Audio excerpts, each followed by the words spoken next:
Hi there, Showing Sherpa Shauna, day 2. Today we're going to put buttons and buttonholes on the shirt and I'm going to sew up the shorts. So let's start with the buttons and buttonholes. In your pattern you should have gotten this little piece here and it's called, if you can read that, I can't read it, but it's called the buttonhole marker. So I have got the shirt laid out here and I will put the buttonhole marker on the right side because girls are always right over left. Guys do left over right. To remember this, just remember girls are always right. So I need to mark these buttonholes, and again, you're the designer. You can put the buttons and buttonholes wherever you want. You can change up the sizes.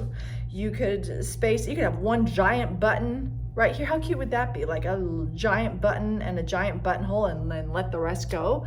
I am going to follow the instructions so that you guys can see how this is gonna go. So I think what I'm gonna do is I'm gonna be starting from the final button when I sew this on, because I know my sewing machine sews buttonholes backwards. So I'm gonna put this under the presser foot and I'm gonna start with this point and then I'm gonna go to this point and then this one and then this one and then this one. So I'm only gonna mark one point on my shirt. I'm not gonna mark both ends. I'm not gonna mark the entire eye. So I'm taking this owl and I'm gonna poke a hole. You can poke a hole with anything. A pencil, a pen, some fingernail, something or other, a dental tool, anything. So I poked a little hole there. Now we are working on the right side of the fabric. So this is like, you know, if you mess up, it's gonna be, this is why buttons and buttonholes are a little bit terrifying for some seamsters, is because it's like you've already done all this work and now you're gonna go mess it up with a button and buttonhole. So I'm gonna make a little spot right there with my pencil, just a tiny little spot. And theoretically, that's all I'm gonna need. I feel like they're really close to the edge. It says that this is the center front. Anyways, I'm running with it. All right, we're over here at the sewing machine and this is a computerized sewing machine, and why I bought these computerized sewing machines is for the buttonholes, because if you look here,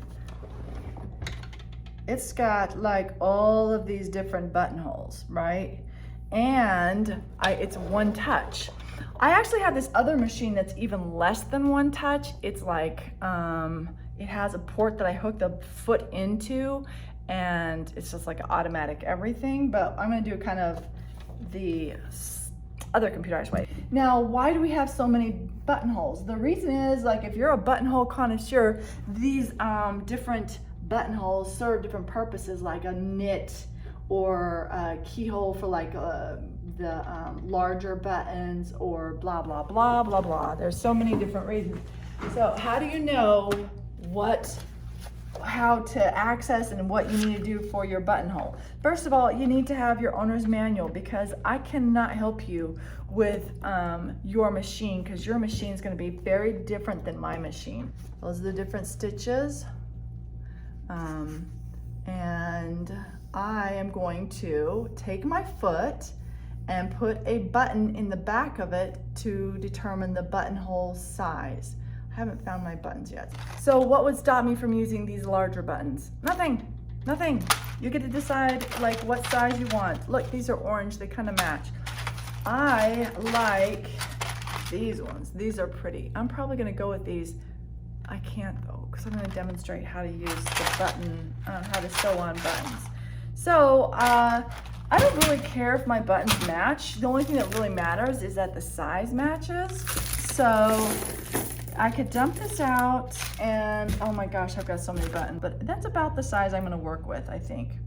So I will pop in this one into my buttonhole foot. So it slides back here, and some of you guys will have this option and some won't. I really like it. So then it's gonna make all the buttonholes to fit that size of a button. So now the next thing I'm gonna do is I'm going to pop this foot off here. This is my all-purpose foot. I don't need that for this. I'm going to put on my buttonhole foot Okay, and then I'm going to select the normal buttonhole, which is 30, 1, 2, 3, and it tells me to put on foot A, which hopefully is this foot here. Then the next thing I'm going to do on mine is I've got this buttonhole thing. I have to extend this down, and I always forget if I need to have this in front or in back. I think it's in back because yeah, it'll start here and it'll end there. So I'm going to slide this underneath the foot. I might need to give myself a little bit of extra clearance here. And honestly, I should be practicing on some fabric before I just go right ahead and do this, because I would say 90% of the time the first buttonhole does not work out, and these things are impossible to unpick. But since I'm here and we're filming, I'm just gonna do it, and we'll all just keep our fingers crossed that it works out. So I sometimes like to reduce my tension a little bit so that the top thread will not be as strong, it'll get pulled through to the back side. I like to match my thread color to my fabric because sometimes the buttonholes do not turn out perfectly, and if you've got a contrasting thread, it just really blares out. So, but it's up to you. I mean, it set me at a 0.4 for the length, 0.5 or 5.0 for the width. Saying my Hail Mary, I'm gonna put my speed down a little bit slower, and I'm going to step on the foot control and see what happens. So it's sewing backwards slowly, and so I'm keeping this right edge parallel to this long presser foot. What I don't want to do is I don't want to go at an angle. I don't want this to go like that way or that way. It needs to stay parallel to the edge. So it went backwards, it's coming back forwards. It looks like the thread's going in and out like it's supposed to. I'm gonna speed this up just a little bit. Whoa! All right. So now it's going a little bit faster. It's doing a zigzag stitch backwards. And now it's coming down to the end again, and it's doing a bar tack at this end. It just covered up my pencil mark. Good. Just covered up my pencil mark. And it's going back up to the top, and it should do a bar tack, and it did. And then it should stop. There we go. All right, I'm gonna put my needle up. Number 1 done. All right, so now I'm going to slide it back until I see my next pencil mark, and I'm going to square that pencil mark. See, I've got like this grid here, 2 greens, 2 reds, 1 red, like it's just like, it's like target practice. All right, so I'm at my next one, and theoretically I should just be able to step on my presser foot because I've lifted it up. I kind of reset the whole series, and I should be able to step on it. And again, my only job is to keep the right edge lined up and let it do its thing.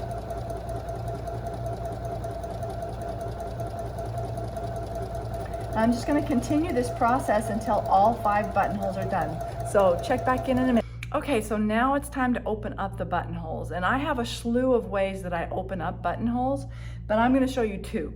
All right, so this one right here, okay, so they're all like stuck together with this thread. You can just get rid of that thread. There's nothing fancy about it. You don't need to pull it through. I'm gonna start at the bottom just in case I mess up. It's always good to start with the one that's gonna be the least noticeable.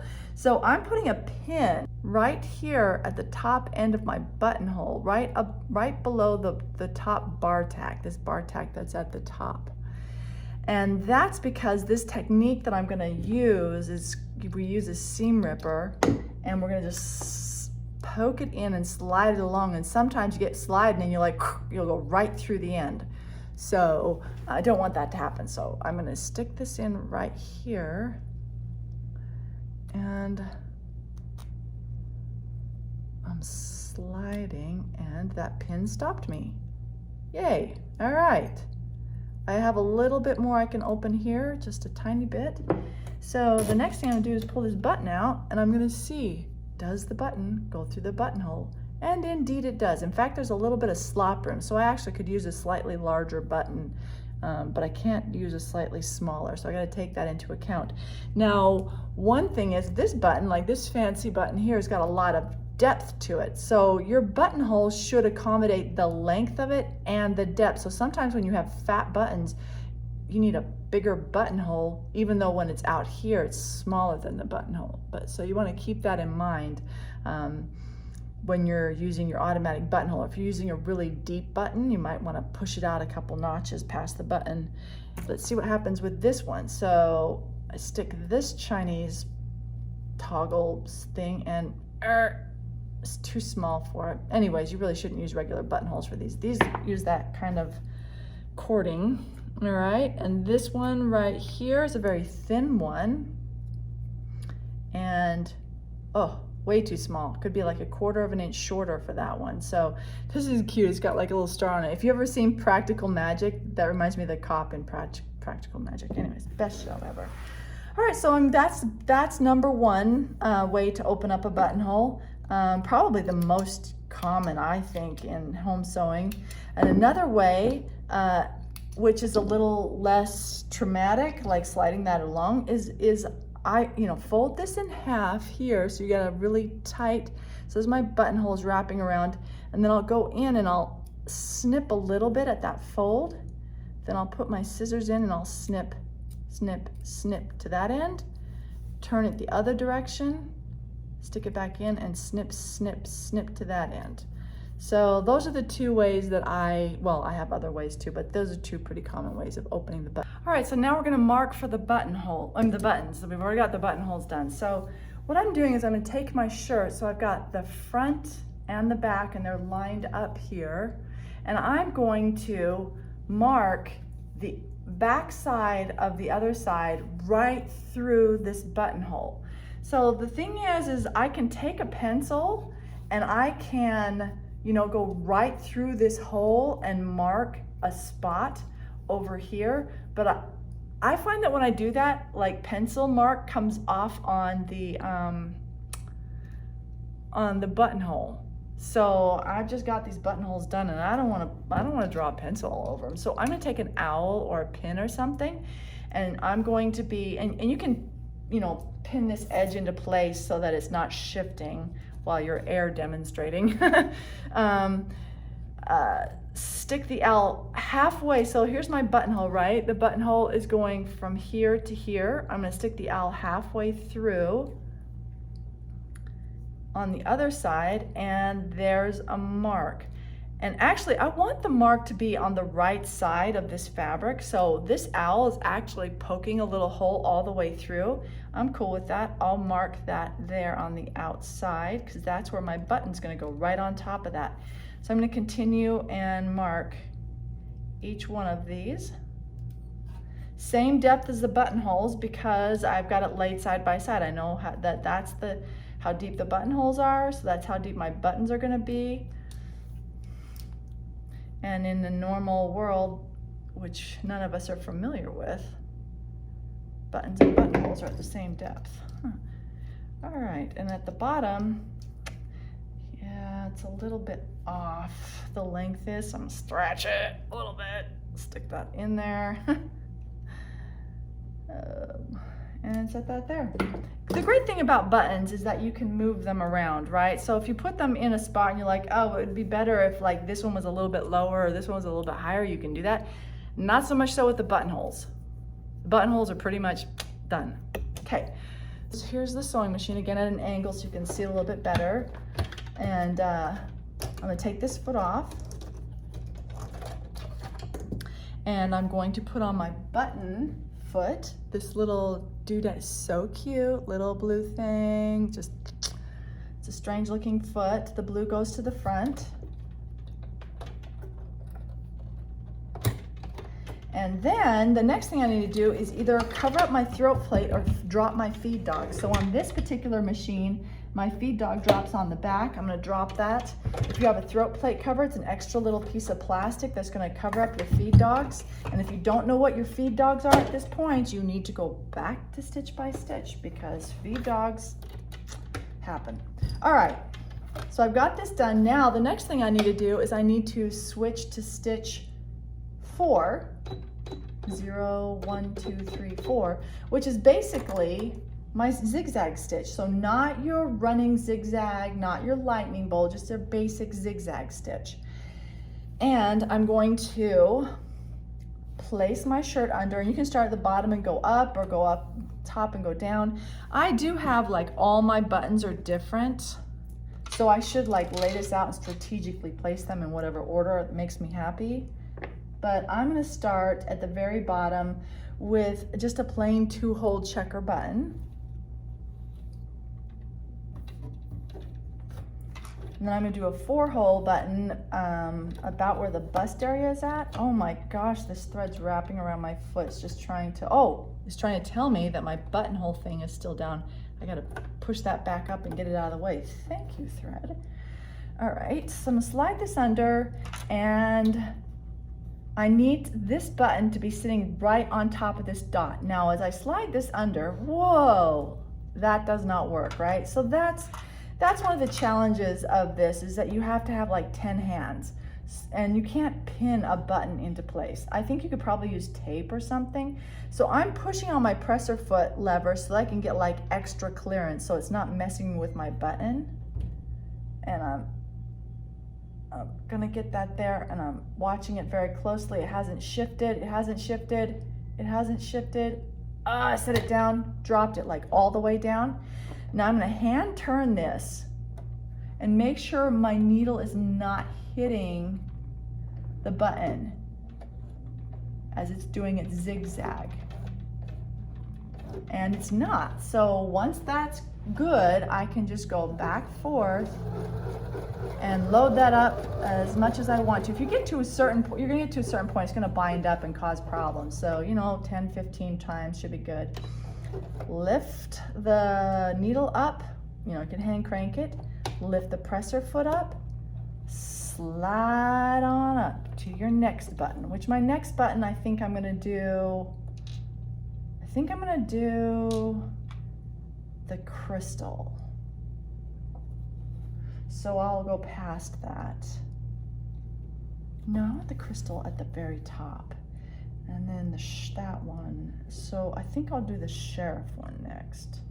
All right, so there's my sheriff one. I'm dropping it, lining it up. Ah, I hit the button.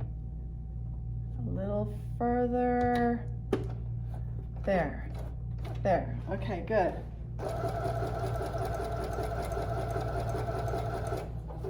Okay. Needle up. Then I'll go ahead and do the purple swirl. Give myself a little extra thread so it's not pulling. Reline that up. Lift the presser foot. Drop it. All right, so this one's not lining up very well. It's kind of wider stance between these two holes, so I might need to increase my width by a little bit. It was at 3.5 and now I've got it at 4. So I've just increased the width so that when I go back and forth, it's less likely to bend or break the needle. All right. So now I have this 4-topper. Oh, hey, wait, I had more than 5 buttons. I guess I can't use one of the other of these. Oh, well. So the 4-topper, so you can do this either way. I could go like left, right, then move to the next hole and go left, right. Or another option, which is just a little shift in your vision, is to make an X. Ah! So I can turn this slightly, drop this on top. Now these ones are really far apart, so I'm probably gonna need to go up to about 5 in order to get into those holes. Yeah, I did. All right, 1, 2. So I'm gonna go back and forth a couple of times there, lift my needle, and then turn this till my next 2 holes are lined up. And then, again, hand crank the first couple of times, otherwise you will break your needle. There we go. I made, give it to me. You can see I made a cute little X in that one instead of an equal. So, you know, it's up to you. You can do it however you want. I might take one of these buttons off and trade it out because I like my other two, but buttons. All right, for my last button, which is gonna be this cute little clock, I'm gonna hand sew it on. So I'm gonna show you guys how to hand sew. You probably already know, but just in case, I sometimes assume that you know more than I think you do. So over here at, I meant that in the nicest way. So I'm going to take the thread out of the needle, and I'm just gonna pull myself a bit of thread off of here. Yeah, I'm using the same thread. There is such a thread as that's called like, it's called buttonhole twist, and I know nothing of it. I always just use regular thread. I'm that girl. But I think buttonhole twist is a little bit thicker, and usually it's cotton, and I'm gonna say that it has a Z twist instead of an S twist or vice versa, and it you know, makes for a heavy duty button. And if I were gonna put like a real heavy duty button on like a nice bear skin situation, I might, bear fur, anyways. I've got a teeny tiny needle called a sharp, and it's got a teeny tiny hole, and you'll notice I doubled my thread up. So it's 2 strands side by side, and I'm gonna put both ends right through the needle. So I've lined up the ends and I trimmed them so they're exactly the same length. And then I'm gonna ask them really nicely, please, both of you. Nope. They're like, no, no. Ah, Destry, I'm talking to myself over here, welcome. No, I'm finishing up this project, and I'm showing them how to sew a button on. Cool. All right. I need to watch that as well. Yeah. All right, so this is really a good time to go get a drink or something. Okay, got them to go through. And lined up the bottom, so I've got 4 strands now. So when I sew a button on, I like to have all 4 strands. Because that way I can go around it half as many times, right? Nothing like a little time saving, although unless you spend like half an hour trying to thread your needle.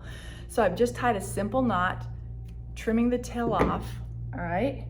Now, for this particular button, I am going to, so I've got my button spot marked here. I'm actually gonna go at it from the top side and pull through until my knot is set against the fabric, and then I'm gonna come back up to this side, and that's how I'm gonna start. Now, if I want this to be extra secure, like to start with, I can take a little bite of this and make a loop and then thread this through, and what I've created here is a knot, right? That's a real sturdy knot. On the back side, you just see like just a nice team. Then I'm gonna go here through. This has got a built-in shank, so it's got like this height here to it.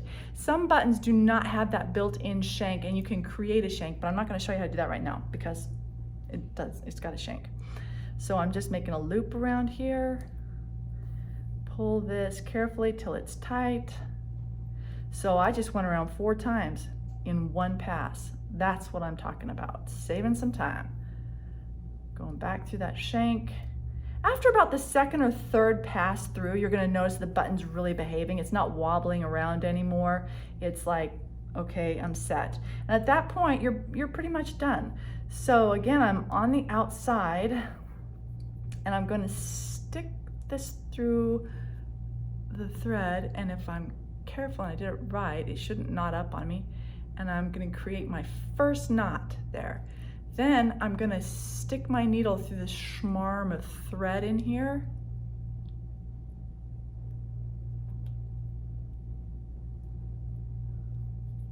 And, whoa, create another loop here. I'm gonna go through it. That is my, oh, I got stuck. That happens sometimes. Create my 2nd knot. Then I'm gonna go down into the facing halfway between the outside and the inside. I'll slide it along an inch or two, or as far as I can go without coming out of the fabric. And then once I've come out, I'll trim that off. And my tail is nicely in between the layers, and I've got my button in place. So I've got all these wonderful buttons.